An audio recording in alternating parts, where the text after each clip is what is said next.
Hi மக்களே, இன்னைக்கு என்ன படத்தை பார்க்க போறோம்னா GBU god bless you good bad ugly நம்ம தலையோட படத்தை தான் ஏகோட படத்தை தான் நம்ம ரிவ்யூ பண்ண போறோம். நீங்க பார்க்க ஜேகே தமிழ், நான் ஒரு ஜேகே. வாங்க போகலாம்.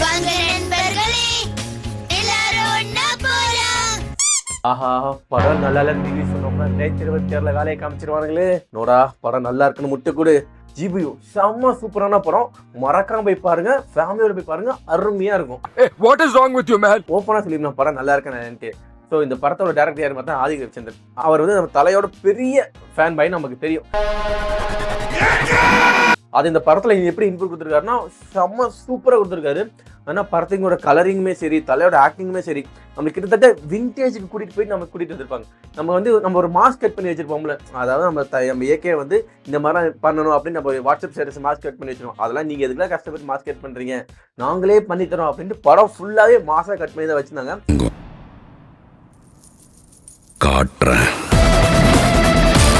அந்த படத்தோட ஒல்லில் என்ன அப்படின்னா, நம்ம அஜித் சார் வந்து ஏகே வந்து ஒரு பெரிய கேங்ஸ்டரா இருக்காரு. அவங்களுக்கு திரிஷா மேடம் வந்து ஒரு லாயரா இருக்காங்க. அவங்க 2 பேருக்கு குழந்தை ஒன்று பிறக்குது. என் குழந்தை நீ தொடாத, நீ ஒரு கேங்ஸ்டரா இருக்க, நீ திருந்தி வா, என் பையனை அப்புறமா நீ பாத்துக்கோ அப்படின்னு சொல்றாங்க. அந்த திரிஷாவோட பேச்சு கேட்டு நம்ம ஏகே சார் வந்து ஜெயில போயிட்டு இருந்து 12 வருஷத்துக்கு அப்புறம் வெளியே வராது. வந்து பார்த்தா பிள்ளையார கடத்திட்டு போயிடுறாங்க. யார் என்ன கடத்திட்டு போறாங்கன்னு பார்த்தா நம்ம கேங்ஸ்டர்னால தான் கடத்திட்டு போறாங்க, பார்த்தா திரிஷானால தான் கடத்திட்டு போறாங்க. அதே எப்படி கடத்திட்டு போறாங்க, திரிஷா மேடம் இதுக்கு என்ன சம்பந்தம், ஏகே சார் இது எப்படி காப்பாத்துறாரு, திரும்பி கேங்ஸ்டரா அதை காப்பாத்துறாங்க, நல்லவன அதை காப்பாத்துறாங்க. படத்தோட ஒன்லைனா இருக்கும். அது எப்படி ஜவ்வா இழுத்து கொஞ்சம் ஒரு மாதிரி ஃபன்னா ஒரு மாசா காமிக்கணும்னு நினைச்சு எடுத்து போனோம்னா குட் பேட் அக்லி. எங்க அப்பாவை கார்ல இருந்து நடு ரோட்ல தள்ளி விட்டதே அவர் தான். படத்தோட ஒரு சில குறைகள் தான் இருக்கு. ஃபர்ஸ்ட் படத்தோட பாசிட்டிவிட்டின்னு பாத்தீங்கன்னா நம்ம தலையோட ஆக்டிங்க்கு பஞ்சமே இல்லாம மனசு சொல்லியே தான். அதை வந்து அந்த காஸ்டியூம் ஒன்று காமிப்பாங்க, இந்த விண்டேஜ் ஒரு லுக்கு கொண்டு பண்ணுவாங்கல்ல, அது ஏஐ பண்ணாங்களா இல்லை என்னன்னா தெரியல. பில்லாவோட ஸ்கின் வந்துச்சா இல்லை நிறைய, அதாவது விண்டேஜ் தீனா வந்தது, அப்புறம் பில்லா வந்தது, அப்புறம் ரெட்டு அது. ஸோ அதெல்லாம் வந்து விண்டேஜுக்கு கூட்டிகிட்டு போயிட்டு அது ஏஏவா இருந்தாலும் சரி இல்லை என்ன சரியா தெரியல, அது தெரியாமல் சொல்லக்கூடாது. ஆனால் அதெல்லாம் பார்க்கும்போது செம்ம சூப்பராக இருந்துச்சு. ஆஹா சே, அவ்வளோ ஒரு ஃபேன் பை சம்பவமாக தான் இருந்துச்சு. அந்த விஷயத்தில் இல்லை ரொம்ப கண்டிப்பாக பாசிட்டிவாக சொல்லியாவே. அதுக்கப்புறம் அந்த கேமியோ உள்ள சும்மா அள்ளி போடுறாங்க, அள்ளி குமிச்சிட்டாங்க. என்ன நம்ம எடுத்துக்கோங்கன்ட்டு ரொம்ப வருஷம் ஆச்சுல. I miss you. அந்த ஸ்க்ரீன் பிளேவும் அந்த மாதிரி விறுவிறுப்பா எங்கேயுமே லாகாவே கிடையாது, கொஞ்சம் விறுவிறுப்பாக போச்சு. ஃபர்ஸ்ட் ஹாஃப் வரைக்கும் கொஞ்சம் லைட்டாக போர் அடிக்கிற மாதிரி லைட்டாக ஃபீல் ஆகிட்டே இருந்துச்சு. அதுக்கப்புறம் நல்லா இருந்துச்சு. அப்புறம் படத்தோட பாசிட்டிவ்னு பார்த்தீங்கன்னா அந்த ஓல்டு சாங், இந்த பழைய சாங்கில் உள்ளே போட்டிருப்பாங்க, அது வந்து கொஞ்சம் பாசிட்டிவாக இருந்தாலும் படத்தோட முக்கியமான நெகட்டிவ் அந்த ஓல்டு சாங் வந்து ஒரு காரணமாக இருக்குது. அதை நெகட்டிவ்ல சொல்கிறேன். ரெட் பர்த்ல எப்படி தலைன்னு சொல்லி நம்ம மனசில் ஃபிக்ஸ் பண்ணி வச்சு எப்படி தலைன்னு கொண்டு வர வச்சாங்களோ, அதே மாதிரி இந்த இடத்துல நம்ம அஜித் குமார் சார் வந்து சொல்லியிருக்காருன்னு நினைக்கிறேன், ஏகேன்னு படஃபுல்லாக கூப்பிடுங்க, ஏன்னா அப்கமிங் டேஸ்ல எல்லாரும் ஏகேன்னே கூப்பிட்டோம். அப்படின்னா படம் ஃபுல்லாகவே ஏகேன்னு சொல்ல வச்சு நம்ம அதை மைண்டில் ஃபிக்ஸ் பண்ண வச்சுட்டாங்க. இதுக்கப்புறம் அப்கமிங் மூவி ஒன்று வந்தாலும் நம்ம அறியாமலே நம்ம ஏகேன்னு சொல்ல ஆரம்பிச்சிடும். அது பாசிட்டிவ் சொல்ல முடியாது, அதாவது அவள் தான் வேணும்னு கேட்டு வாங்க வச்சாலாம் தெரியல. சரி, ஓகே.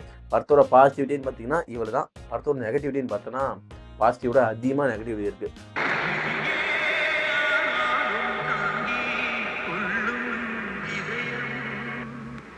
காரணம் என்ன அப்படின்னா, ஓவர் ஹைப்பு கொடுத்தாங்க, ஹைப்பை வந்து உடச்சிச்சு. போகும்போதே சொன்னாங்க ஹைப் ஏற்றிட்டு போகாதீங்கன்னா சும்மா நார்மலாக போய் பாருங்கள், லாஜிக்லாம் பார்க்காதீங்கன்ட்டு போனாங்க. இருந்தாலும் நம்ம போயிருப்போம்ல, லாஜிக்லாம் பார்த்தீங்கன்னா படம் பார்க்கவே போயிடுறேன் தயவு செஞ்சு. ஸ்டார்டிங்லேருந்து எண்டிங் வரைக்கும் லாஜிக் மிஸ்டேக் இருக்க தான் செய்யும். அதெல்லாம் இல்லாமல் ஜென்ரலாக போய் பார்க்கணும்னு வச்சுன்னா தாராளமாக போய் பாருங்கள், நல்லா இருக்கும், செம சூப்பராக இருக்கும். அப்புறம் படத்தோட நெகட்டிவிட்டின்னு சொல்ல போனால் ஓல்டு சாங், இந்த பழைய சாங்கை வந்து இப்போ யூஸ் பண்ணுறது ஒரு ட்ரெண்டு தான். அதுக்குன்னு படம் ஃபுல்லாகவே ஓல்டு சாங்கை போட்டுட்டு, இந்த படத்தில் ஒரு ஓல்டு சாங் மொத்த கிளிப்பை நம்ம கவர் எடுத்தோம் பார்த்தீங்கன்னா 35-40 நிமிஷத்துக்கு ஓல்டு சாங் மட்டுமே போட்டுருப்பாங்க. ஒருத்தர் வரனா அந்த இடத்துல 5 செகண்ட் 10 செகண்ட் வைக்கலாம். முழு சாங்கியும் ஓல்டு சாங்க போடும்போது நீங்க அப்படின்ட்டு முகம் சிரிக்கிற மாதிரி ஒன்று இருந்துச்சு. செகண்ட் முக்கியமான ரொம்ப விஷயம்னா படத்தோட மியூசிக், ரொம்ப மட்டமான மியூசிக். எவனோ ஒருத்தர் சொல்லியிருக்கான் போல, இப்போ உள்ள ஜென்ரேஷன் இந்த மாதிரி மெட்டு உள்ள சாங் பிடிக்கும், அந்த அந்த மாதிரி மெட்டு பிடிக்கும் போல அப்படின்னு சொல்லிட்டாங்க போல.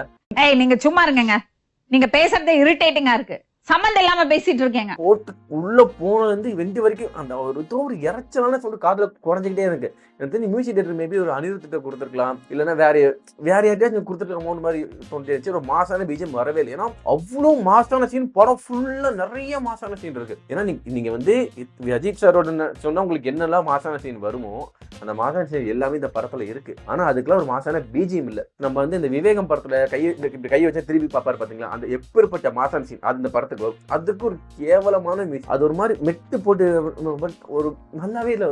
அதெல்லாம் நல்லா இருந்திருக்கணும். அவங்க கிட்டத்தட்ட எந்த மாதிரி பில்டப் போட்டாங்க அப்படின்னா, கிட்டத்தட்ட அந்த கேஜிஎஃப் மாதிரியே இந்த ஈக்குவலா ஒரு பில்டப், அதே அந்த பேசுவார் பார்த்தீங்களா ஒருத்தர், அந்த டாடி வேலை ஒருத்தர், அவர் தான் இதுலேயே நம்ம ஏகே பில்டப் போடுவார். ஸோ அதெல்லாம் வந்து அந்த மாதிரி பில்டப்புக்கு கூஸ் பம்ப்ஸ் ஆகிற மாதிரி ஒரு பிஜிஎம் ஒரு மியூசிக்கில் செட் ஆகவே கிடையாது. அதெல்லாம் ரொம்ப ரொம்ப ரொம்ப பேடாக நினைக்கிறது. அப்புறம் வந்து இந்த படத்தில் மெயினான வில்லன் யாருன்னு பார்த்தீங்கன்னா அர்ஜுன் தாஸ் தான். ஆனால் அது வந்து கதையின் படி. ஆனால் உண்மையான இந்த படத்தோட உண்மையான வில்லன் யாருன்னு கேட்டால் த்ரிஷா தான். இருக்குல்ல, எஸ், இந்த படத்தோட உண்மையான வில்லின்னு பார்த்தா த்ரிஷா மட்டும்தான். படத்தை ஸ்டார்டிங்ல ஆரம்பிச்சது காரணமும் த்ரிஷா தான், படத்தை முடிக்க ஆரம்பிச்சது த்ரிஷா தான். ஏன்னா நினைச்சா வாங்குறான், நினைச்சா போங்கிறான், நினைச்சா நல்லவனா இருக்கீங்கன்னு நினைச்சான்னு கேட்டாலும் ஏன் என்னடா இது, அதாவது எப்படின்னா புரிச்சு 18 வருஷத்துக்கு அப்புறம் ஜெயில இருந்து வெளியே வரான், ஓடி போய் பாசமா கட்டி பிடிப்பியா, எப்படி நீ வெளியே வந்த, எகிரி வச்சு ஓடி வந்தியா அப்படின்னு கேட்கிறேன். டிபியு படம் பார்த்துருக்கும் லைட்டா உங்களுக்கு ஒரு வாடை ஒன்று அடிச்சு போகுது. என்ன அப்படின்னு பார்த்தீங்கன்னா மார்க் ஆண்டனி வாடை உங்களுக்கு அப்படியே லைட்டா அடிக்கும். ஏன்னா அந்த கலர் கிரேடிங்கு, அந்த மியூசிக்கு, அந்த ஓல்டு சாங் யூஸ் பண்ண விதம் அதெல்லாம் பார்த்ததுக்கப்புறம் என்னடா லைட்டா அதே மாதிரி கேட்டால் 2 பேருக்கு ஒரே டேரக்டர் தான். அதெல்லாம் அந்த பழக்கம் விட்டு போல கிட்டத்தட்ட அதோட அந்த வாடைகள் இதில் கொஞ்சம் அடிக்கத்தான் செய்யும். கொஞ்சம் அந்த வாடையை அட்ஜஸ்ட் பண்ணி படம் பார்த்தீங்கன்னா அதெல்லாம் செம்ம சூப்பராக இருக்கும். இப்போயே சொல்கிறேன், யாராச்சும் முட்டை கொடுக்கலான்னு முட்டை கொடுத்தாங்கன்னா அது அவங்களுக்கு தனிப்படும். நான் என்னோட ஒப்பீனியன் இந்த கதையை சொல்லிட்டு இருக்கேன். என்ன அப்படின்னா சீரியஸாக அப்படி தான் இருந்துச்சு. ஃபர்ஸ்ட் ஹாஃப் வரைக்கும் முட்டு கொடுக்குற மாதிரி இருக்கும். செகண்ட் ஹாஃப்ல ஒரு மாதிரி விறுவிறுப்பாக ஜாலியாக சூப்பராக தான் போயிட்டு இருக்கும். படத்தில் ஆஹா ஓகன் கை தட்டுற மாதிரி சீனுன்னு பார்த்தா எல்லாமே அமையும். ஆனால் அதுக்கான அந்த மியூசிக் வந்து ரொம்ப கேவலமாக அமைஞ்சனால அது ரொம்ப சுடைய மாட்டேது.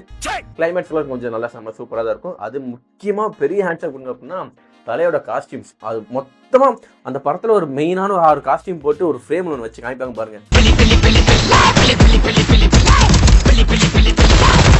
அப்படியே மாசா இருக்கும்.